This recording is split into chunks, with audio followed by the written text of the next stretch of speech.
Bonjour à tous, bonjour à toutes, bienvenue dans une nouvelle vidéo avec mon ami Fabien. Bonjour à toutes et à tous. Aujourd'hui, j'aimerais qu'on aborde le Kyon Ippon Kumite, passage premier dan. Au passage de ceinture noire, ça, c'est fini, d'accord? Votre distance par rapport à l'adversaire ou au partenaire, elle doit être imprimée en vous. Vous avez fait suffisamment d'heures de travail pour savoir qu'on se place déjà à bonne distance, on salue, on prend son yoi, et moi je vais prendre le rôle de Tori. Ok. Je prends ma garde. Deux possibilités. Là, pour rester en Geiden Barai, où certains prennent directement la position de garde. Okay. Cette transformation Geiden Barai, position de garde, elle va être obligatoire pour tout ce qui est travail de jambes. On ne commence pas à faire un maigiri, un mawashi, un yoku dans cette position-là. Donc, voilà. Maintenant, je vais te demander quelle technique tu veux que je te serve. Oitsuki Chudan. Oitsuki Chudan. J'annonce ma technique et là, je rentre. À partir de là, je vais enchaîner une contre-attaque libre. D'une manière générale, on a tendance à travailler Gyakutsuki. Comme vous avez certainement entendu dans vos dojos, par vos professeurs, on va essayer de trouver d'autres variantes pour pas que ce soit la réplique habituelle. Donc à vous ensuite de créer un travail qui vous permette d'appliquer différentes techniques que vous aurez travaillées pour mettre en valeur la richesse de votre panel et de votre arsenal technique. Première chose.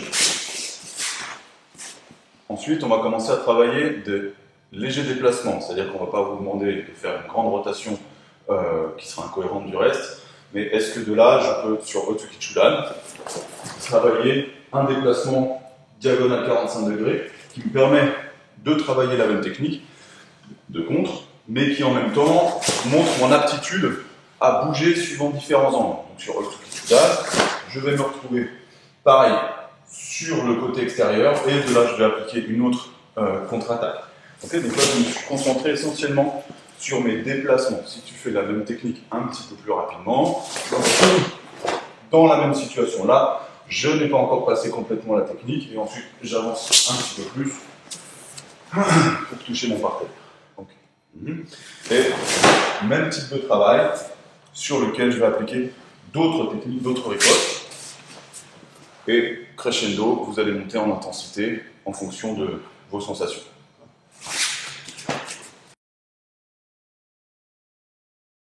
Ce que dit Fabien, c'est intéressant. Il ne faut pas prendre cet exercice comme quelque chose de réaliste ou d'efficace dans une situation de combat ou de self. Okay, loin de là. Par contre, ça va permettre à Tori, l'attaquant, de travailler plein pot sur une technique qui est longue.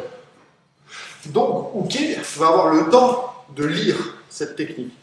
C'est un travail éducatif, et vous verrez que plus on monte dans les grades, plus cette longueur de technique tend à disparaître pour être de plus en plus courte, parce que les niveaux augmentent. On parle de premier dan, ça reste grosso modo le permis de conduire du karatéka. C'est ça le premier dan, propre techniquement et en capacité de maîtriser. Mais on est loin encore d'un travail de perception fine. C'est pour ça que, effectivement, moi, une fois que je suis en confiance et que mon partenaire est en confiance, tu ne bouges pas s'il te plaît, je vais pouvoir travailler plein pot avec une frappe qui a de l'impact. Ce qui va être, du coup, une motivation pour mon partenaire de sortir de là d'une manière ou d'une autre. J'en vois. Autre chose, pour Tori, comme Fabien a développé la partie Uke, pour Tori, ça va être aussi de masquer au maximum son déplacement. Si par exemple, j'y vais plein pot et que je fais 1, 2, ce qui se voit très très souvent, c'est un gros temps d'appel. Mon idée, c'est d'être tout de suite en position où j'ai un transfert de poids de corps. D'accord ? J'ai une propulsion arrière, fléchie, j'accentue la flexion sur la jambe avant, je transfère et j'y vais. Plein pot. Vous voyez, il peut travailler très doucement, sans aucun souci, sur une attaque qui va fort. Ok ? Donc ça, c'est le travail de Tori, de l'attaquant. Alors, il ne faut pas oublier que le Kion, Ippon, Kumite, il y a le mot Kion. Kion, c'est le travail de base, les fondamentaux du karaté. Donc, sur une attaque d'un pas, Ippon, on va retrouver la notion de combat, Kumite, mais qui est conventionnelle, puisqu'on s'est mis d'accord sur l'attaque qui va se passer, qui va produire. Et moi, je vais me mettre sur une ouverture de progression de travail, comme on vous l'a indiqué, sur des déplacements en ligne, sur les côtés, et petit à petit, prendre confiance en moi et en mon partenaire, et petit à petit arriver vers ce qu'on appellerait plus communément le sen-no-sen, donc l'anticipation. Si tout à l'heure j'étais en observation sur la technique et que je réagis, que petit à petit je commence à avancer dans la technique, que petit à petit je commence à me rapprocher de plus en plus de ce seuil, peut-être que là, en Kion Ippon Kumite, on est en yoi, donc je ne suis pas dans cette position d'attaque, mais j'apprends à lire la technique et le déplacement de mon partenaire, comme l'a dit Fabrice, au niveau des appels, au niveau du transfert de poids, ce qui fait que ce travail-là me servira ensuite en Ippon Kumite, quand je serai dans la distance, pour pouvoir anticiper la technique de mon partenaire, grâce à toute cette échelle de progression qu'on aura vue dans le Kion Ippon Kumite. Dans le protocole, si je demande à Fabien de m'attaquer Jonan Mitsuki, au niveau du premier dan, on dit attaque, 1, je dois montrer le contrôle. Donc, à tout moment, je dois rester, je peux baisser le bras comme ça, je dois rester à l'impact. C'est une manière pour le jury de pouvoir vérifier et attester.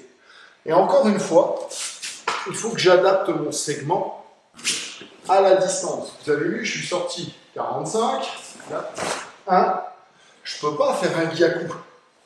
Donc soit je prends du champ et je rentre, ce qui est un peu difficile parce que reculer plus frapper en avant, c'est pas trop logique, soit j'adapte mon segment, je rentre et je reste sur ma technique à tout moment pour montrer au jury. Ok ?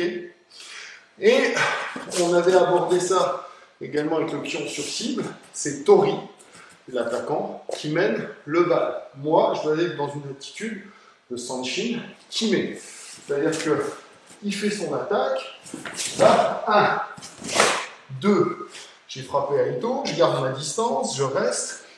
Pour moi, rien n'est fini tant que mon partenaire ne revient pas.